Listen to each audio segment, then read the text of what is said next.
Pa kada na djeca iz tu obuću ulaze ovdje, kako će... Ma šta još ti još? Pa šta mi lupoša šajbu? Pa halo, šmukljo jedan. Pa imaš tamo vrata fino po zvonko što je Bog rekao. Also, ich kann dich nicht hören. Du musst die Tür schon aufmachen. Vidim šta hoće ovaj šmuklja. Šta je? Ich brauche ein paar Kartoffeln für meinen Kartoffelsalat. Hast du mir ein paar welche?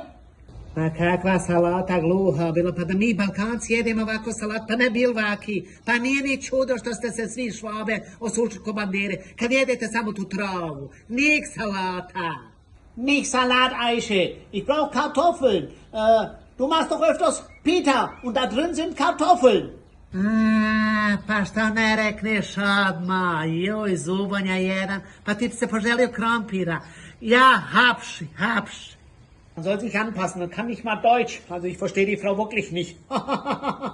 Evo ti ovi moje španske, najbolje su, vjeruj meni, španske, gute.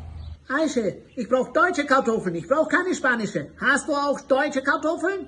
A ne španski, još njemački. Pa još ti sa njima pričati ili ćeš ih jest majmune jedan, jest zubonja. Znaš šta, nećeš sad ništa, kiš vek, mrš.